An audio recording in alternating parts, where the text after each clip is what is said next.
Welcome back to our channel. This is Arjun from air automotives. అందరూ అంటున్నారు KTM engine over heating problem ఉంది అని. అయితే ప్రాబ్లం ఎందుకు వచ్చింది? అయితే ఫర్దర్ ఫ్యూచర్ డేస్ లో కూడా ఈ ఇంజన్ ఓవర్ హీటింగ్ ప్రాబ్లం తగ్గుతుందా తగ్గదా? అయితే వేరే కాంపిటీటర్ బైక్స్ లో కూడా ఇంజన్ ఓవర్ హీటింగ్ ప్రాబ్లం ఉంది. అయితే ఎందుకు వచ్చింది కేటీఎం లో ఇంజన్ ఓవర్ హీటింగ్ ప్రాబ్లం? ఎలా తొలగించాలి? దానికి ఆప్షన్ ఉందా? దాన్ని ఇంజన్ ఓవర్ హీటింగ్ ప్రాబ్లం పోయే ఛాన్స్ ఉందా ఫ్యూచర్ డేస్ లో? ఇప్పుడు మనం తెలుసుకుందాం. బట్ అంతకంటే ముందు మన ఛానల్ ప్లీజ్ లైక్ చేసి షేర్ చేసి సబ్స్క్రైబ్ చేయండి. First reason, engine cylinder shape over sized ఉంది. అయితే మన అందరికీ తెలిసింది కేటీఎం బైక్స్ అంటేనే హై పవర్డ్ ఇంజన్స్ అని. హై పవర్డ్ అంటే థ్రాటిల్ ఇవ్వగానే ల్యాగ్ ఉంటుంది, కొంచెం ఒక 2000 RPM క్రాస్ అవ్వగానే పవర్ పికప్ దూకుల్లా ఉంటుంది. అయితే ఓవర్ స్క్వేర్డ్ ఇంజన్ అంటే ఇలా ఉంటుంది. సిలిండర్ హైట్ తక్కువ ఉండి విడ్త్ ఎక్కువ ఉంటుంది, లైక్ ఇలా ఉంటుంది. ఇంత ఉండేసరికి ఏమవుతుంది, పిస్టన్ అనేది speed speed up and down అయిపోతుంది. So speed up and down అయినప్పుడు ఏమవుతుంది, పవరింగ్ ఎక్కువగా అవుతుంది. సో బర్నింగ్ ఎక్కువ అవుతుంది, మంట ఎక్కువ ప్రొడ్యూస్ అవుతుంది. సో మంట ఎక్కువ ప్రొడ్యూస్ అవ్వగానే ఏమవుతుంది, ఆ మంట వచ్చేసరికి పిస్టన్ కిందికి నూకేస్తుంది. హై టార్క్ ప్రొడ్యూస్ అవుతుంది, హై హార్స్ పవర్ ప్రొడ్యూస్ అవుతుంది. So high horse power produce అయ్యేసరికి ఏమవుతుంది, ఇంజన్ చాలా హీట్ అవుతుంది. ఇంజన్ సిలిండర్ మొత్తం హీట్ అవుతుంది. సో మొత్తం హీట్ అయినప్పటికీ హై పవర్ ప్రొడ్యూస్ అవుతుంది. అందుకని ఇంజన్ ఓవర్ హీటింగ్ ప్రాబ్లం వస్తుంది. అయితే ఇంజన్ ఓవర్ హీటింగ్ ప్రాబ్లం తొలగించడానికి కూడా లిక్విడ్ కూలింగ్ సిస్టమ్ వచ్చింది. సో లిక్విడ్ కూలింగ్ సిస్టమ్ ఉన్నా కానీ ఇంజన్ ఓవర్ హీటింగ్ ప్రాబ్లం అవుతుంది. అయితే ఈ ఓవర్ సైజ్డ్ ఇంజన్ ఎందుకు వస్తుంది? మనం ఎప్పుడైతే సిటీలో తిరగకుండా హై థ్రాటిల్ ఇచ్చినప్పుడు, లైక్ 7000 8000 RPM క్రాస్ అయినప్పటికీ కూడా పవర్ ల్యాగ్ ఉండొద్దని ఓవర్ సైజ్డ్ ఇస్తారు. సో ఓవర్ సైజ్డ్ ఇంజన్ కి తగ్గట్టు దీంట్లో 4 valve కాన్ఫిగరేషన్ ఉంది, DOHC ఇంజన్ ఉంటుంది, dual over head cam shaft. అయితే కంపెనీ ఆలోచన ఏంటిదంటే DOHC ఇంజన్ వచ్చేసరికి, DOHC ఇంజన్ ఎందుకు ఇస్తారు, 6000 7000 8000 RPM వెళ్ళినా కూడా ల్యాగ్ లేకుండా, ఇంజన్ మీద ఎక్కువ స్ట్రెస్ లేకుండా, పవరింగ్ తొందరగా అయ్యేటట్టు, ఇంజన్ ల్యాగ్ లేకుండా 4 valve కాన్ఫిగరేషన్ ఇచ్చి DOHC ఇంజన్ ఇస్తారు. ఎప్పుడైతే మనం నార్మల్ గా single over head cam shaft చూసుకోండి. So single over head cam shaft లో ఎలా ఉంటుంది, లో RPM లో బాగుంటుంది, మిడ్ RPM లో బాగుంటుంది. టాప్ అండ్ RPM వెళ్ళినప్పుడు ఏమవుతుంది అంటే ఇంజన్ మీద ఎక్కువ స్ట్రెస్ పడుతుంది. Single over head cam shaft లో అమ్మా నా పని అయిపోయిందిరా అన్నట్టు ఉంటుంది single over head cam shaft లో. అయితే dual over head cam shaft ఏం చేస్తుంది, లో ఎండ్ RPM లో లైట్ పవర్ ఉంటుంది, మిడ్ RPM లో పవరింగ్ చాలా ఉంటుంది, హై ఎండ్ RPM లో ఇంకా పవర్ ఉంటుంది. అంటే మనకి ఎంతూజియాస్ ఫీలింగ్ రావడానికి గుంజు ఇంకా హార్స్ పవర్ ప్రొడ్యూస్ అవ్వడానికి ఇంకా ఆప్షన్ ఉంటుంది దేంట్లో, dual over head cam shaft లో 4 valve. అయితే కేటీఎం బైక్స్ లో ఓవర్ సైజ్డ్ సిలిండర్ షేప్ వచ్చింది.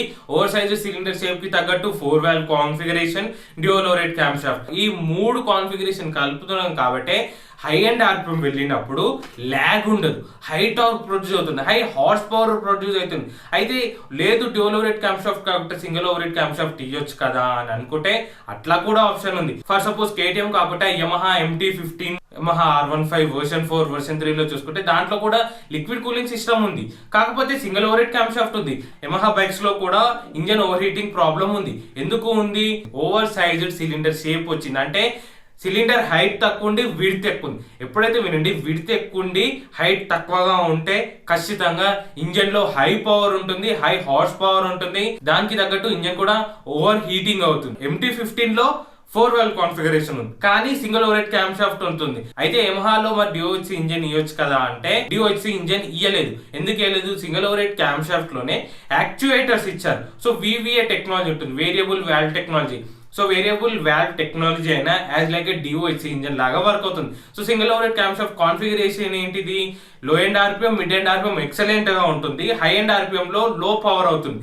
అది తొలగించడానికి VVA టెక్నాలజీ వచ్చింది యమహాలో. సో అది తొలగించడానికి VVA టెక్నాలజీ వచ్చింది. కానీ ఎంత కంపేర్ చేసినా DOHC ఇంజన్ కి SOHC ఇంజన్ కి ముందంజలో ఉండేది DOHC ఇంజనే ఉంటుంది. ఎందుకు, 4 valve కాన్ఫిగరేషన్ ఇచ్చి DOHC ఇంజన్ ఇచ్చి ఓవర్ సైజ్డ్ సిలిండర్ షేప్ ఇచ్చింటే హై అండ్ RPM లో ల్యాగ్ ఉండదు. Compare to the SOHC engine 4 valve configuration VVA technology ఉన్న యమహా బైక్స్ కి కంపేర్ చేస్తే ఈ బండిలో ఖచ్చితంగా హై అండ్ RPM డిలే ఉండదు. హై అండ్ RPM డిలే ఉండదు కాబట్టి దూసుకు వెళ్ళడానికి చాలా ఆప్షన్ ఉంటుంది కేటీఎం బైక్స్. అందుకని ఇంజిన్ ఓవర్ హీటింగ్ ప్రాబ్లం ఉంటుంది. సో ఓవర్ హీటింగ్ ప్రాబ్లం ఉన్నా కానీ, లిక్విడ్ కూలింగ్ సిస్టమ్ యూజ్ చేస్తున్నా కానీ ఓవర్ హీటింగ్ ప్రాబ్లం ఎందుకు అవుతుంది, ఒకటి ఓవర్ సైజ్డ్ ఇంజిన్ అంటే హై పవర్ ఉండేసరికి, హై టార్క్ ఉండేసరికి, ఎక్కువ పవరింగ్ అయ్యేసరికి, ఎక్కువ మంట ప్రొడ్యూస్ అయ్యేసరికి ఓవర్ హీటింగ్ ప్రాబ్లం వస్తుంది. దీనికి తగ్గట్టు క్యామ్ షాఫ్ట్ ఒకటి, 4 వాల్వ్ టెక్నాలజీ ఒకటి.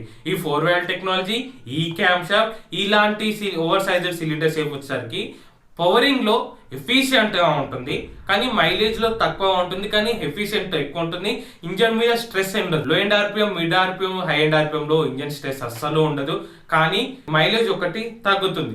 టూరింగ్ వెళ్ళినప్పుడు మంచి ఆర్పిఎం స్పీడ్ మెయింటైన్ చేస్తే మంచి మైలేజ్ వస్తుంది. లేదు నార్మల్ లోవర్ గేర్ లో హై రెవింగ్ చేసినామంటే మైలేజ్ ఇంకా డ్రాస్టికల్గా తగ్గుతుంది. ఇన్ని లిక్విడ్ కూలింగ్ సిస్టమ్ ఇచ్చినా కూడా ఎందుకు ఓవర్ హీటింగ్ ప్రాబ్లం వస్తుంది అంటే, మనం సిటీలో తిరిగేటప్పుడు ఎక్కువగా ఏం చేస్తాము, యాక్చువల్గా డెవలరేట్ క్యామ్ షాఫ్ట్ ఏమవుతుంది, సిటీలో తిరిగేటప్పుడు మనం సిటీలో హెవీ ట్రాఫిక్ ఉంటుంది. First gear, second gear, third gear, ఈ 3 గేర్లలోనే మనం బైక్ డ్రైవింగ్ చేసినప్పుడు ఏమవుతుంది, ఇంకెక్కువ మంట ప్రొడ్యూస్ అవుతుంది, అంటే ఇంజన్ మీద ఎక్కువ లోడ్ పడుతుంది. So 4th gear, 5th gear, 6th gear line అంత horse power first gear, second gear లో ఇంకా ఎక్కువగా అవుతుంది. First gear, second gear, third gear లోనే ఇంజన్ ఎక్కువగా వర్క్ అయ్యేసరికి ఇంజన్ ఓవర్ హీటింగ్ ప్రాబ్లం సిటీలో తెలుస్తుంది. అదే మీరు టూరింగ్ వెళ్ళండి, టూరింగ్ వెళ్ళినప్పుడు ఏమవుతుంది, ఫస్ట్ గేర్ కాకుండా, సెకండ్ గేర్ కాకుండా, థర్డ్ గేర్ కాకుండా 4th, 5th, 6th గేర్లలో మనం ఎక్కువగా యూజ్ చేస్తాం. టూరింగ్ వెళ్ళినప్పుడు మ్యాక్స్ 6th గేర్లోనే యూజ్ చేస్తాం. సో 6th గేర్కి వెళ్ళినప్పుడు ఏమవుతుంది, high end RPM, top end RPM వెళ్ళినప్పుడు ఇంజన్ మీద అంత స్ట్రెస్ పడదు. బయటికి వెళ్ళి వచ్చే న్యాచురల్ ఎయిర్ ద్వారా కూడా ఇంజన్ కూల్ అవుతుంది, as well as liquid cooling system వల్ల కూడా ఇంజన్ కూల్ అవుతుంది. ఈ రెండింటి వల్ల అయ్యేసరికి మనకు అంత ఇంజన్ హీటింగ్ తెలియదు. అది సిటీలో అయితే న్యాచురల్ ఎయిర్ అంత తగ్గదు, ఎందుకంటే మన చుట్టూరా వెహికల్స్ ఉంటాయి, లారీస్, కార్స్, బైక్స్. సో అలా ఎక్కడ నుంచి ఎయిర్ వచ్చి ఇంజన్ కి తగిలే ఛాన్స్ ఉండదు. సో అలా తగిలే ఛాన్స్ లేనప్పుడు ఏం చేస్తాం, ఖచ్చితంగా ఇంజన్ ఓవర్ హీటింగ్ ప్రాబ్లం ఉంటుంది. సో అయితే నార్మల్ గా 200cc, 250cc లో కొన్ని బైక్స్ లో, ఫర్ హీరో ఎక్స్పల్స్ 200 4 లో తీసుకోండి, దాంట్లో 5 గేర్స్ ఆప్షనే ఉంది. కానీ దీంట్లో కేటీఎం డ్యూక్ 125 లో 6 గేర్స్ ఆప్షన్స్ ఉన్నాయి. 125cc వదిలేసి 200cc లో కంపేర్ చేసి హీరో ఎక్స్పల్స్ 200 4 కి, కేటీఎం డ్యూక్ 200 కి కంపేర్ చేస్తే హీరో ఎక్స్పల్స్ లో 5 గేర్స్ ఉంటాయి, డ్యూక్ 200 లో 6 గేర్స్ ఉంటాయి. అయితే 6 గేర్స్ ఎందుకు వచ్చినాయి, ఒకటి ఎప్పుడైనా 5 గేర్స్ కానీ 6 గేర్స్ కానీ రావడానికి ఎలా ఆప్షన్ ఉంటుంది, ఇంజన్ లో హార్స్ పవర్ ఎక్కువ ప్రొడ్యూస్ అవ్వాలి తొందరగా. హార్స్ పవర్ తొందరగా ప్రొడ్యూస్ అవ్వాలంటే ఏముండాలి, engine cylinder shape over sized ఉండాలి, 4 వాల్వ్ కాన్ఫిగరేషన్ ఉండాలి, దానికి తగ్గట్టు క్యామ్ షాఫ్ట్ డిజైనింగ్ ఉండాలి. ఇలా ఉంటేనే 6 గేర్స్ ఆప్షన్ ఉంటుంది, 6 గేర్ రేషియో వస్తుంది. లేదు సింగిల్ ఓవరేట్ క్యామ్ షాఫ్ట్ ఇచ్చి సిలిండ్రికల్ షేప్ కొంచెం పెద్దగా ఇచ్చి, అంటే రెక్టాంగులర్ సిలిండ్రికల్ షేప్ ఇస్తే ఏమవుతుంది, 5 గేర్ రేషియో వస్తుంది. అదే మీరు సింగిల్ ఓవరేట్ క్యామ్ షాఫ్ట్ లో యమహాలో చూసుకుంటే 6 గేర్ రేషియో వస్తుంది. అది ఎందుకు వచ్చింది, ఓవర్ సైజ్డ్ సిలిండ్రికల్ షేప్ ఉండేసరికి దాంట్లో 6 గేర్ రేషియో వచ్చింది యమహాలో.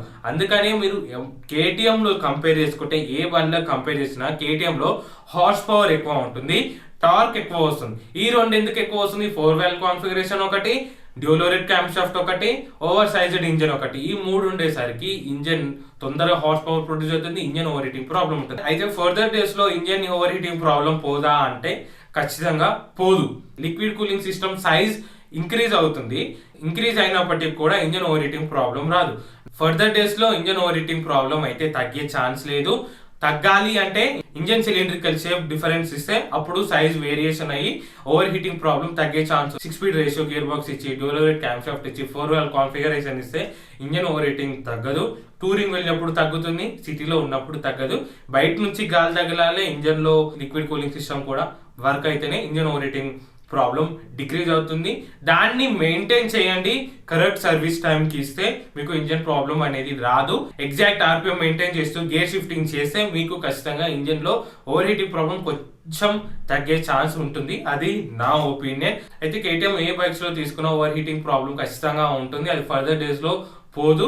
మీరు ఇంజన్ సర్వీస్ మంచిగా చేయండి, ఎగ్జాక్ట్ ఆర్పిఎం మెయింటైన్ చేస్తూ గేర్ షిఫ్టింగ్ చేస్తే ఇంజన్ ఓవర్ హీటింగ్ ప్రాబ్లం తగ్గే ఛాన్స్ ఉంటుంది. ఇది నా ఒపీనియన్. ఈ వీడియో కానీ మీకు నచ్చినట్లయితే ప్లీజ్ లైక్ చేయండి, షేర్ చేయండి, సబ్స్క్రైబ్ చేయండి. పక్కనే ఉన్న బెల్ ఐకాన్ ప్రెస్ చేసి ఎవ్రీ నోటిఫికేషన్ మీకు అప్డేట్ ఉంటుంది. Thank you.